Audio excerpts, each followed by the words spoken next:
Right, and you haven't personally done any original research in that area? That is correct. Are you familiar with the tensile properties of the sclera and cornea?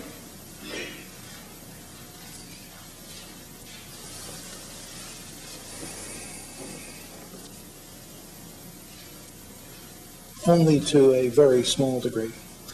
Have you ever studied whole body tolerance to impact? I don't think I understand the question. What do you mean by whole body tolerance to impact? Have you ever studied anything, and we have just a little pad that can draw something on? In this case of the impact is on the order of a child falling out of a second-story window onto concrete. That you have no hesitation telling us, right? I've given my opinion within the bounds of scientific certainty. Well, let's talk a little bit more. Have you ever heard of something called head injury tolerance and criteria and attempts to analyze that? Please define head injury tolerance criteria. Yes.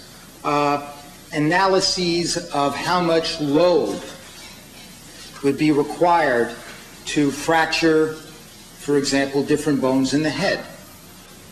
Yes, I have read such studies. Have you studied types and mechanisms of head injury? Yes. Have you studied the incidence of head injury in automobile accidents? Yes. Have you studied the mechanics of skull fractures? Yes. Do you consider yourself expert in fracture energy? Please define fracture energy. The amount of energy or load that it takes to cause a fracture of the various different bones, for example, in the head. Counsel, I do not believe that that is a sufficiently detailed explanation to prevent me to respond. Please define fracture energy. Have you ever studied fracture from penetration? Have you made a study of it? Have I made a study of fractures deriving from penetration? No, I have not. Have you personally made a study of comminuted depressed skull fractures? No. Have you made a study of remote linear skull fractures? No.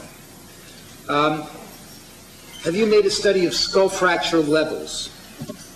What do you mean by skull fracture levels? Different levels of fractures that can occur from impact on the skull. Are you talking about levels in the sense of high and low, or levels in the sense of severity, or levels in the sense of osseous injury?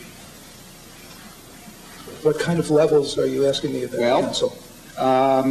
With respect to the loading of skull by impactors and references to them in terms of square inch of area of impact. Is that the kind of thing you study? That makes no sense to me. Okay. Have you ever heard the term mechanical impedance, I-M-P-E-D-A-N-C-E, of the head? No. Are you familiar with head injury criteria such as the Wayne State tolerance curve? Yes. Are you familiar with the GAD, G-A-D-D severity index? I've read about it. I couldn't describe it in detail.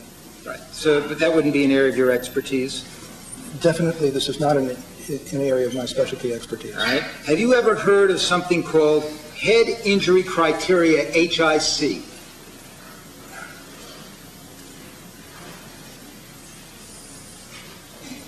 Yes. Are you aware of how that head injury criteria, HIC, has a specific meaning in the study of impact injuries in automobile accidents? If it's the set of criteria that I recall, these are the standards used by the Insurance Institute for Highway Safety, by various governmental regulatory bodies in discerning and describing head impacts, and those are criteria that were developed by an interdisciplinary group, including neurosurgeons. Right.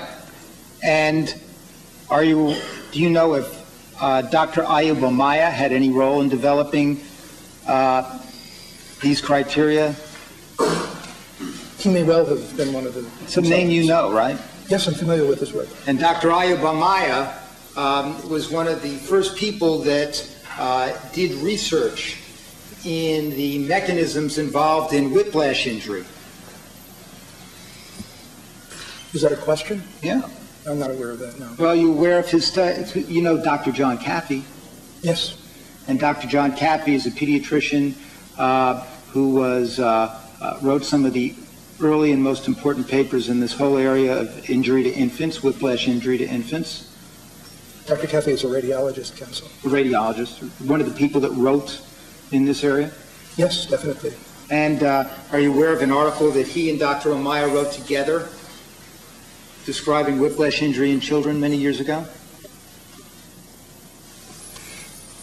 Not aware of that article?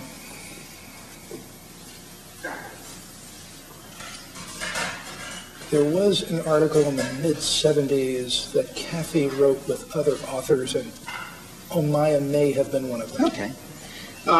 But are you aware of, you know Dr. Lawrence Thibault, of course?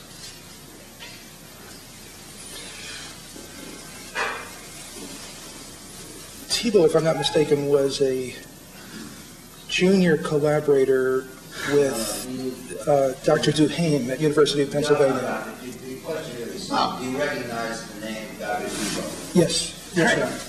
Now, when you're sitting there, you pensively say, oh, Dr. Thibault is a junior collaborator with Dr. Duhaime. That's what you just said, right?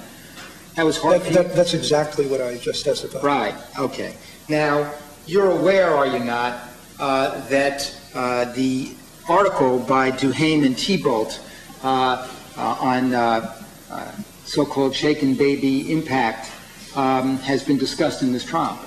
I'm not aware of that. No, You're not aware of that? I've not watched Okay. any of the testimony. In this And we'll trial. discuss it in a minute, but you rely on that article for much of your testimony here today.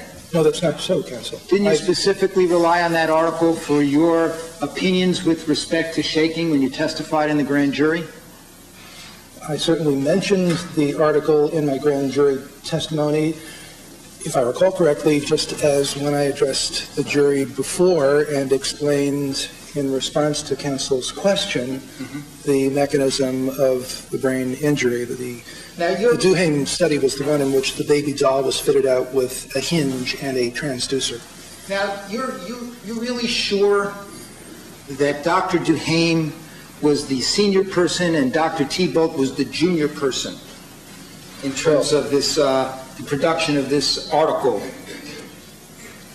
I've read this article, counsel. My recollection is that Dr. Duhaime was the neurosurgeon who was the first author of the article, and she collaborated with this Dr. Thibault, if I'm not mistaken, in the designing of the hinge and the way to measure the traction forces that would be measured on a doll and analogized to the human brain.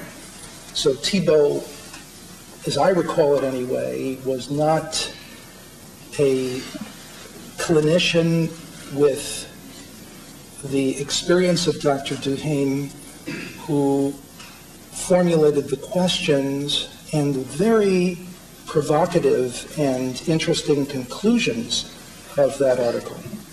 Doctor, when you're giving this explanation here about the collaboration between Duhaime and Thibault and your characterization of Dr.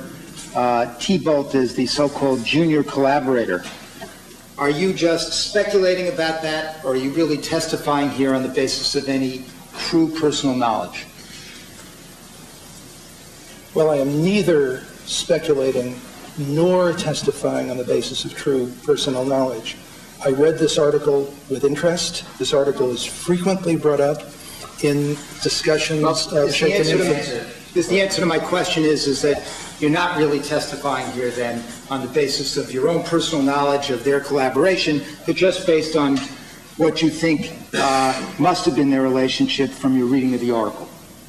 And I'd add one other factor, counsel, and that is that I've done multiple interdisciplinary studies of child abuse, including its medical I'm only asking you effects. about your knowledge of Duhaime and Thibault. So the fair statement is that you made all these statements to the jury about their collaboration and calling him the junior collaborator based on your reading of the article? Based on my understanding of, from the article, the collaboration between a neurosurgeon and an expert in biomechanics. Do you know if Dr. Thibault at the University of Pennsylvania was running a laboratory and a program whereby he teaches neurosurgeons and other doctors about biomechanics? Do you know that? I do not know that, no. Do you know if Dr. Duhane was actually a student of Dr. Thibault's when she wrote this paper?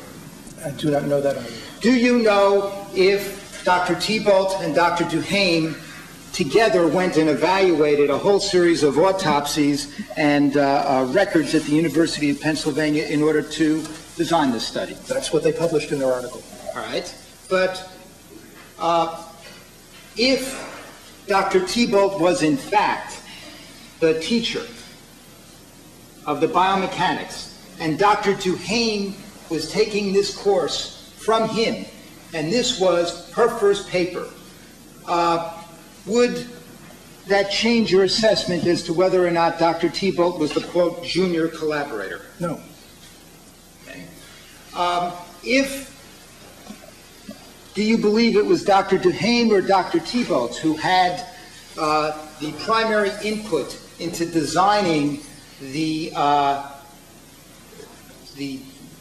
doll with the electrical impulses implanted and the shaking experiment? I don't know that, Counsel. That was not reported in the article. Right. Now, do you know if Dr. Lawrence Thibault has had any role in evaluating this head injury criterion that you do know about, which is used in the assessment of impacts in automobile crashes?